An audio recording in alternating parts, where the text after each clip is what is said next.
Hi everyone, I promised I'd show you how to weave in the ends on the Lanatus jumper, and so that's what I'm gonna do.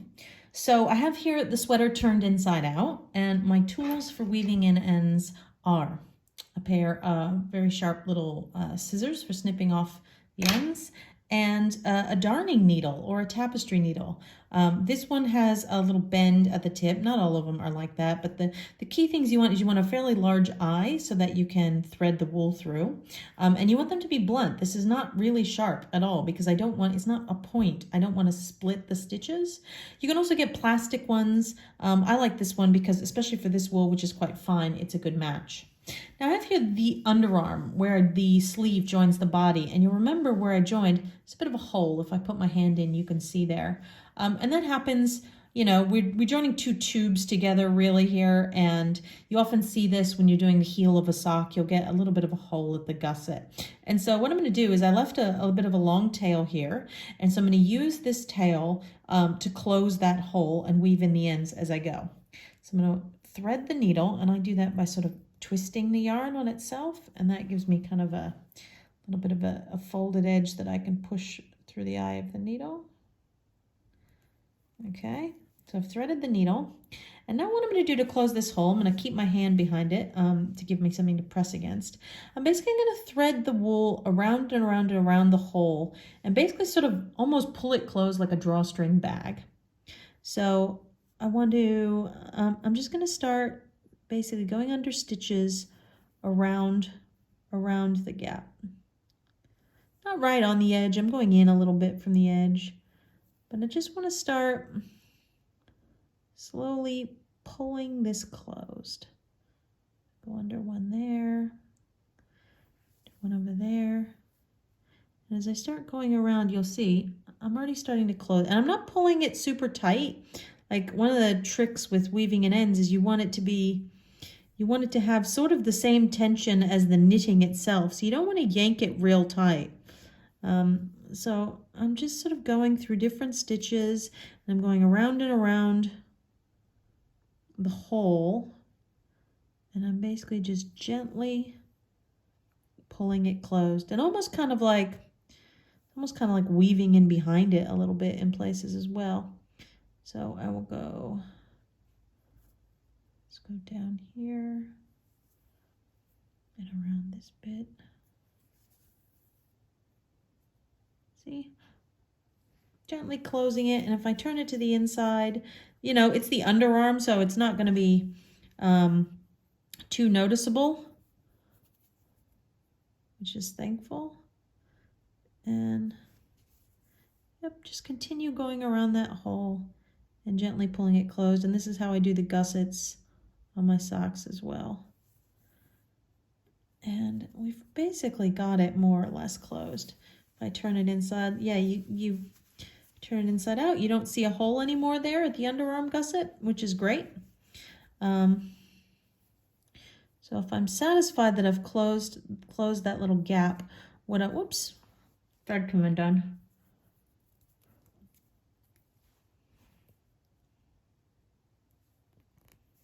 So this is why you always want to make sure you leave yourself a decently long tail. I know a lot of new knitters, they don't want to waste yarn, and they'll trim their ends off with only like 2 inches. That actually makes it quite difficult to maneuver your darning needle around. So be sure you leave yourself a good long tail. So I'm now going to weave this end in, and I'm actually going to weave it along horizontally along the underarm. And there's actually a little bit of a ridge there where I picked up the stitches along the cast off underarm edge. So I'm actually just going to weave this end in along that edge. Normally this might be, if you were sewing a jumper together, you might have a seam. And so if you have a seam, by all means, weave your ends into the seam. Then you're not going to run any risk that they'll poke through on the front or anything like that. But because this jumper is knitted, the point of knitting a sweater in the round where I don't have to sew it up is that there actually aren't any seams to weave my ends into. But I've kind of got a bit of a faux seam here with this underarm ridge. And so I'm just, trying to get a stitch there. Just weaving along that underarm ridge. on the back side. And what I'll do now is I'll turn and I'll go back the other direction. So I'll go back the other way. So kind of up the other side of the ridge. And look, I can do a couple stitches at a time here. I'm not, again, not yanking it tight. I want to make sure that the tension matches the knitting itself. And so I go back to the beginning. And I might just go back one last time the other direction.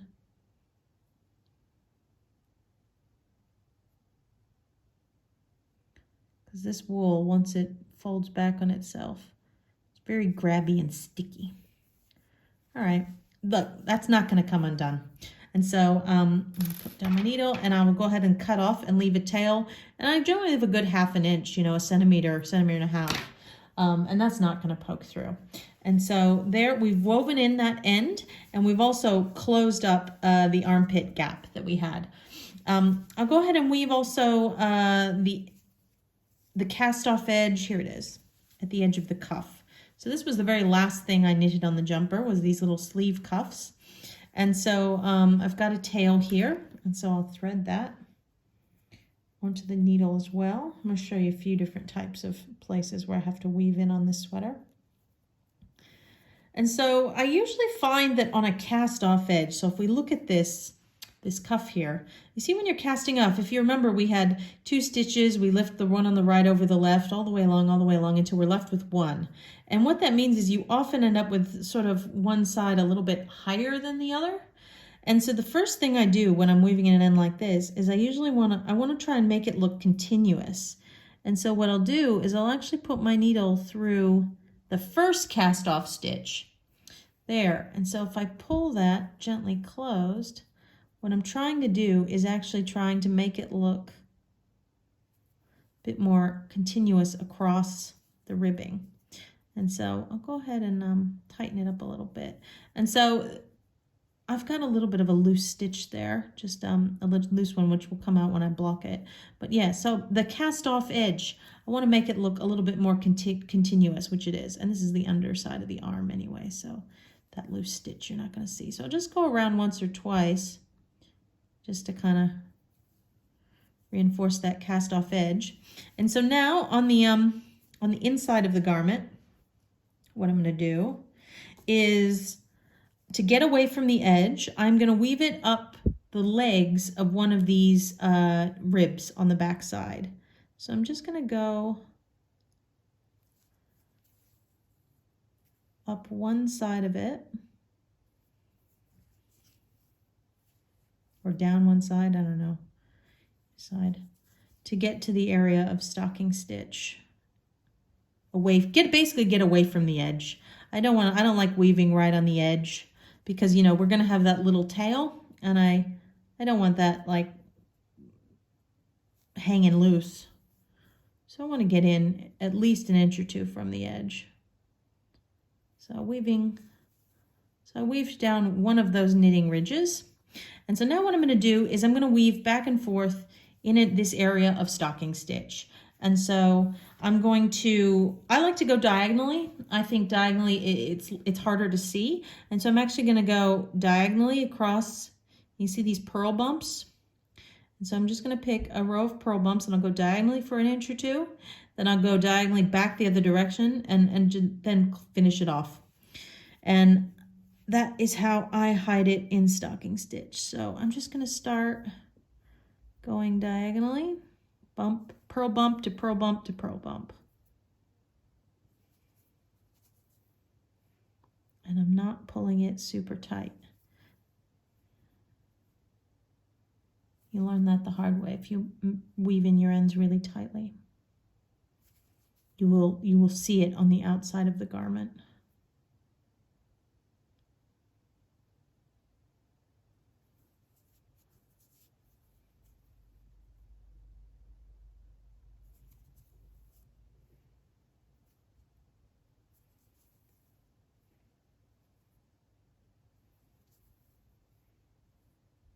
Now, if you're using a very thick wool, because because I am creating a double thickness where I'm weaving it through on the back side. If I use a very thick wool, that might be super noticeable. And so what I've often seen done if you're knitting with a very thick wool is you actually separate the plies. So actually unspin the wool and take half of it and weave it in one direction and the other half in the other direction. So you sort of get rid of some of the bulk. This yarn is quite thin, and so it's not really going to be noticeable. But if you're, if it were thicker than an 8-ply or a DK or a light worsted, I would probably think about doing that, about separating the plies if you can, and weaving them separately, just if you're having a trouble where the wool is so thick. Okay, so I've gone diagonally along a ridge there, and I'm just going to go back the other direction along the ridge and I'm saying ridge, it's not really a ridge like a garter ridge, it's just a line of purl bumps diagonally. Back the other direction.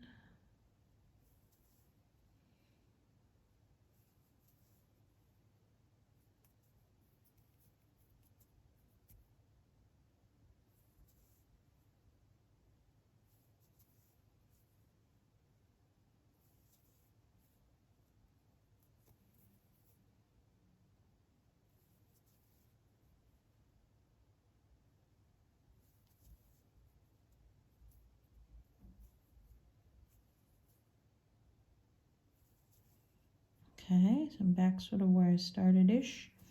And then what I will do is I'll actually go again down the other side, just a few stitches. And this is because basically once I backtrack over myself, this wool really is quite grabby. And so it's just gonna want to like felt together basically. Especially in the underarm, bit of heat and friction. This isn't going to go anywhere.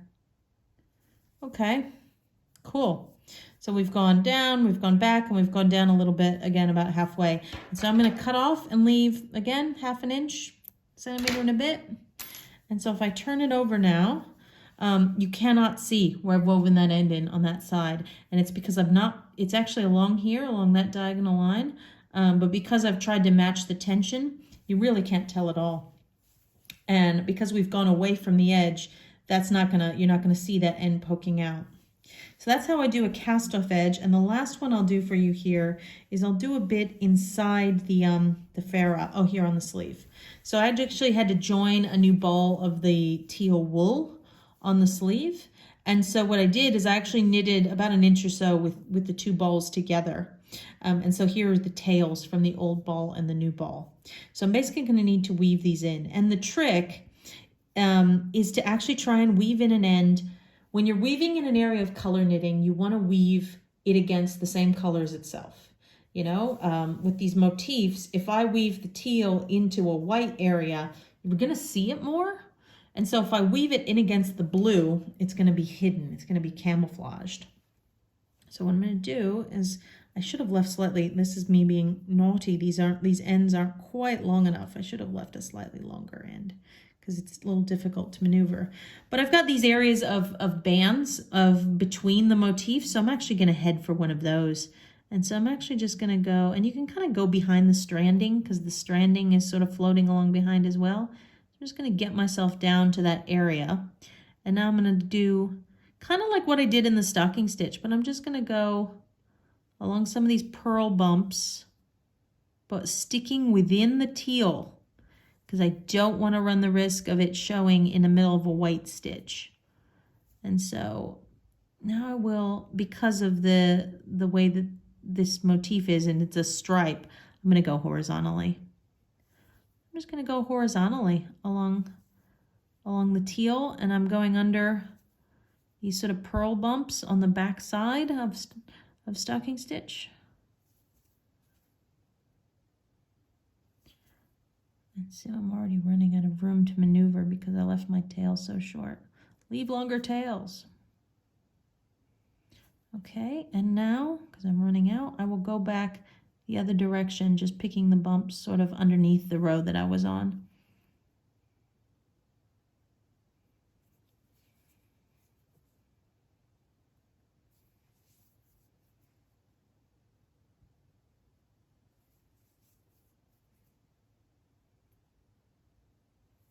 And this is why I generally, if I am joining in a new ball, try to not do it in a super conspicuous spot, because even if you're very good, you may still notice a slight difference in tension where you've woven the end in. So ideally, you want to do it where you can kind of camouflage it. So not right in the middle of your chest. Okay, so I've gone back on itself, and now maybe I'll just go under a couple more back the other direction, and then pull it through, and I will trim that. Okay, and do the other end. So that's basically the types of weaving in I've got to do on this jumper. I've got to do the waistband. I've got to do a couple more joins in the body, which again I'll just do in the stocking stitch. And then there's one or two in the ferrule where for the white yarns I will stick to the white, and for the blue yarns I'll stick to the blue.